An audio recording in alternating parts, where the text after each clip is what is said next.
আসসালামু আলাইকুম, কি অবস্থা সবার? আমি টুটুল আসির সাথে and you watching Hablu programmer. C programming full কোর্সের আজকে এই ভিডিওতে আপনাদের সবাইকে স্বাগতম। আজকে থেকে আমরা নতুন আরেকটা টপিক নিয়ে শুরু করব সি এর, সেটা হচ্ছে সি ফাইল হ্যান্ডেলিং। সর্বপ্রথম আমাদের জানতে হবে যে আমরা ফাইল কেন ইউজ করি। আমরা যখনই সি প্রোগ্রামিং ল্যাঙ্গুয়েজে যখনই ভেরিয়েবল ক্রিয়েট করতাম বা ইউজার থেকে ইনপুট নিতাম, তখন কি হতো, আমাদের স্টোরেজে বা মেমোরিতে একটা জায়গা কিন্তু তার জন্য বরাদ্দ হইতো, এবং আমার কোড যখন শেষ হয়ে যেত, কোড যখন এন্ড হয়ে যেত, সাথে সাথে কিন্তু সেই ডেটাটা ভ্যানিশ হয়ে যেত এবং সেই মেমোরিটা রিলিজ হয়ে যেত। আপনি কিন্তু জানেন এই বিষয়টা। তো আমি চাচ্ছি আমার ইউজার কোনো ইনপুট যদি দেয়, আমাদের ইউজারের ডেটা আমি স্টোর করে রাখতে চাচ্ছি, যেটা প্রোগ্রাম শেষ হওয়ার পরেও স্টোর হয়ে থাকবে কোনো একটা ফাইলের মধ্যে। দেন আমাদের প্রয়োজন হচ্ছে ফাইল। তাহলে এখন আমরা বুঝলাম যে ফাইল কি জিনিস। ফাইল হচ্ছে কোনো ডেটা স্টোর করার জন্যে আমরা ইউজ করে থাকি একটা জিনিস সি প্রোগ্রামিংয়ে, সেটাকে বলি আমরা ফাইল। এবং ফাইল কোন হেডার ফাইলের মধ্যে থাকে? আমরা যেই স্ট্যান্ডার্ড ইনপুট আউটপুট যেই হেডার ফাইল নিয়ে কথা বলি, তার মধ্যে কিন্তু এই ফাইল স্ট্রাকচারটা রয়েছে। আজকে এই ভিডিওতে আমরা দেখব যে ফাইল কিভাবে ক্রিয়েট করে অ্যান্ড কীভাবে ক্লোজ করে, সেই জিনিসটাই দেখব, এবং ফাইলের যে অপারেশনগুলো সেই সম্পর্কে একটু ধারণা নিব, বেসিক ধারণা। সো সবার প্রথমে আমরা দেখি যে ফাইল কিভাবে ডিক্লেয়ার করে। সো ফাইল ডিক্লেয়ার করতে হয় হচ্ছে একটা কিওয়ার্ডের মাধ্যমে, সেটা হচ্ছে ফাইল কিওয়ার্ড। আমরা মেইন ফাংশনের মধ্যে গিয়ে এই কিওয়ার্ডটা লিখতে হয় হচ্ছে সবগুলা ক্যাপিটাল লেটারে। সো FILE ফাইল নামে কিওয়ার্ড লিখতে হয়, এবং ফাইল নামে কিওয়ার্ড লেখার পর যেহেতু আমরা ফাইল বা মেমোরি নিয়ে কাজ করব, সেহেতু আমাদের পয়েন্টার ক্রিয়েট করতে হয়। সো স্টার সাইন দিয়ে আমাদের এই যেই ফাইল নামের কিওয়ার্ডের যেই পয়েন্টারটা আছে, সেই পয়েন্টারটা আমাদের পয়েন্টারের নাম লিখতে হয়। সো পয়েন্টারের নাম আমি ইচ্ছা মতো লিখে দিই, ফাইল লিখে দিলাম। সেখানে কি হলো, আমরা ফাইল নামের একটা ভেরিয়েবল নিলাম, ফাইল ভেরিয়েবল, তার একটা নাম দিলাম, সেটা একটা পয়েন্টার ভেরিয়েবল, নাম দিলাম হচ্ছে স্টার ফাইল, যেহেতু পয়েন্টার। আশা করি আপনারা বুঝলেন। আমরা তো দেখলাম যে কীভাবে ফাইল ডিক্লেয়ার করে। এখন ফাইলে কয়েকটা অপারেশন দেখে আসি। অপারেশন মানে কি? আমাদের এই ফাইল দিয়ে কি কি কাজ করতে পারবো। সো একটা ফাইলে কি কি হইতে পারে? সেই ফাইল ওপেন করবে, ক্লোজ করবে, ক্রিয়েট করবে, রিড অথবা রাইট করতে পারবে, রাইট? সো সেই জিনিসটা আমরা একটা ইমেজের মাধ্যমে দেখি।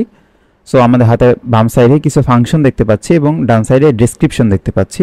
সর্বপ্রথমে দেখতেছি এফ ওপেন বা ফাইল ওপেন। এই ফাংশনের কাজ কি? কোনো একটা ফাইল ক্রিয়েট করা বা এক্সিস্টিং ফাইলকে ওপেন করা। এফ ক্লোজ মানে ফাইল ক্লোজ করে দেওয়া। গেট সি মানে কোনো একটা ক্যারেক্টার রিড করা ফাইল থেকে। পুট সি অর্থাৎ ক্যারেক্টার রাইট করা ফাইলের মধ্যে। এফ স্ক্যান এফ বা ফাইল স্ক্যান এফ মানে হচ্ছে কোনো একটা মানে ডেটা সেট অফ ডেটা ফাইলে রিড করা। আর এফ প্রিন্ট এফ মানে হচ্ছে রাইট করা। গেট ডাব্লু বলতে এখানে ইন্টিজার ভ্যালু রিড করা বোঝাচ্ছে। পুট মানে রাইট করা বোঝাচ্ছে ইন্টিজার ভ্যালু। এফ সিক বলতে বোঝাচ্ছে কোনো একটা ডিজায়ার পয়েন্টে আমাদের পজিশন সেট করে দেওয়া। আর নিচের এগুলো আমাদের না জানলেও হবে। সো আমরা কয়েকটা জিনিস দেখলাম যে কি কি অপারেশন করতে পারি, আমরা কিভাবে ক্রিয়েট করব, কোন ফাংশনের মাধ্যমে, এবং কোন ফাংশনের মাধ্যমে ক্লোজ করতে হয় আমাদের ফাইল, পাশাপাশি রিড এবং রাইট করতে হয় কোন ফাংশনের মাধ্যমে, সেগুলো কিন্তু দেখলাম। সেই জিনিসগুলো আমরা আরও বিস্তারিত জানবো নেক্সট ভিডিওগুলোতে, যখন আমরা কোনো একটা ফাইলের মধ্যে একটা ফাইল ক্রিয়েট করব, পাশাপাশি তার ভিতরে কোনো ভ্যালু রাইট করব অথবা রিড করব। নেক্সট ভিডিওগুলোতে আমরা সেই জিনিসগুলো দেখব। এখন দেখব যে ফাইল ওপেন করা আর ক্লোজ করা। ওকে, সো ফাইল ওপেন করার জন্য আমাদের কোন ফাংশন ইউজ করতে হবে? F open. So F open আমরা লিখে দিলাম। এফ ওপেন লেখার পর কি করতে হবে? যেহেতু ফাংশন, সেহেতু আমাদের ফার্স্ট ব্র্যাকেট নিয়ে আসতে হবে, এবং আমাদের এখানে প্যারামিটার দিতে হবে, দুইটা প্যারামিটার দিতে হবে। আমরা প্যারামিটারগুলো দেখে আসি যে কি কি প্যারামিটার হবে। প্রথম প্যারামিটারে আমাদের দিতে হবে হচ্ছে ফাইলটা কোথায় আছে তার পাথটা দিতে হবে। সো ফাইল কোথায় আছে তার পাথটা দিতে হবে। সো আমি এখানে পাথ দিয়ে দিলাম। সাপোজ আমি একটা test.txt নামের একটা ফাইল ক্রিয়েট করছি। সেই পাথটা হচ্ছে আমাদের এই যেই এখন main.c আমরা যে কোডটা করতেছি, অর্থাৎ সোর্স ফাইল যেখানে আছে বা সোর্স কোড আমাদের যেখানে আছে, সেই জায়গাতে আমরা test.txt নামে একটা ফাইল ক্রিয়েট করছি, অ্যান্ড সেটা আমরা এখন এখানে লিঙ্ক আপ করে দিলাম। এই এফ ওপেন মানে হচ্ছে এফ ওপেনের প্রথম প্যারামিটারটা হচ্ছে লিঙ্ক আপ করে দেওয়া আমাদের কোডের সাথে ফাইলটার।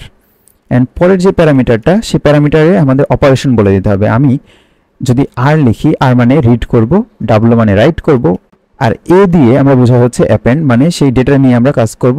সেই জিনিসটা আরও ভালো করে যদি আমরা দেখি, তাহলে এখানে আমরা দেখতে পাচ্ছি আর বলতে ওপেন ফর রিডিং, ডাব্লু মানে রাইট করার জন্য, আর এই মানে হচ্ছে আমরা ওপেন করতেছি অ্যাপেন্ড করার জন্য, মানে অ্যাডেড টু দ্য এন্ড, মানে ডাটা আমরা অ্যাড করতে যাচ্ছি বা অ্যাপেন্ড করতে যাচ্ছি কোনো একটা ফাইলের মধ্যে। আর নিচে এইগুলা আমাদের দেখার দরকার নেই, জাস্ট উপরের এই তিনটা নিয়ে কাজ করব, রিড, রাইট আর অ্যাপেন্ড।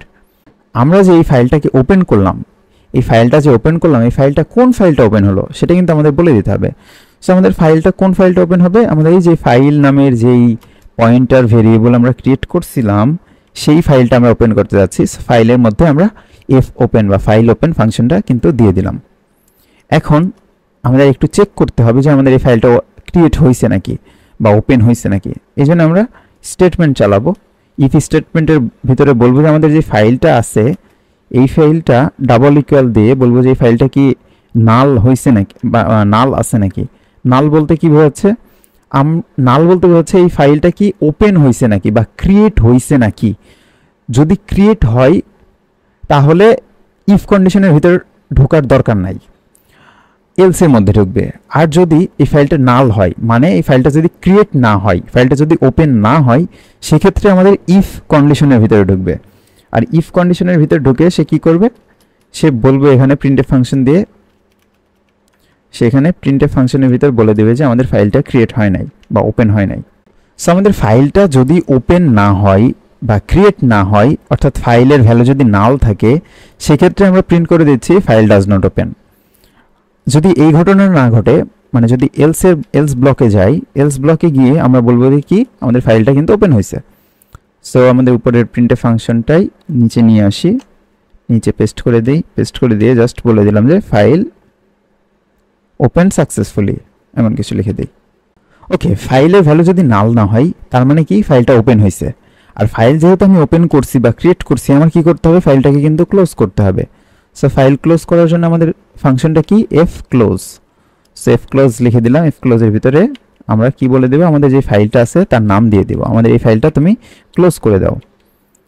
আমাদের কিন্তু এই ফাইলের যেই স্ট্রাকচার সেটা কিন্তু করা শেষ। সর্বপ্রথমে ডিক্লেয়ার করছি, ফাইলটাকে ওপেন করছি, এন্ড এটা চেক করছি যে নাল নাকি, তারপরে ফাইলটা ক্লোজ করে দিছি। এখন আমরা যদি বিল্ড অ্যান্ড রান করি তাহলে দেখি কি ঘটনা ঘটে। ফাইল ওপেন সাকসেসফুলি, মানে আমাদের ফাইলটা কিন্তু ক্রিয়েট হয়েছে। যেহেতু আমরা এখানে অপারেশন হিসেবে এ দিছি, মানে অ্যাপেন্ড দিছি, এবং ফাইলটা ওপেন করছি test.txt নামে, তার মানে আমাদের এই সোর্স কোড যেখানে আছে সেখানে কিন্তু একটা ফাইল ক্রিয়েট হয়েছে বা ওপেন হয়ে গেছে। এই জন্য আমাদের এখানে কমান্ড আসলো ফাইল ওপেন সাকসেসফুলি। সো আমরা যদি আমাদের সোর্সের যে ফোল্ডারটা আছে সেই ফোল্ডারে যাই তাহলে কিন্তু দেখতে পারবো টেস্ট নামের একটা টেক্সট ডকুমেন্ট এখানে কিন্তু ক্রিয়েট হয়ে গেছে। যেহেতু আমরা ফাইল নিয়ে কাজ করতেছি এবং সেটা ওপেন করছি বা ক্রিয়েট করছি, এই কারণে কিন্তু এটা ক্রিয়েট হয়ে গেছে। এই যে অটোমেটিক্যালি এটা ক্রিয়েট হয়ে গেছে test.txt।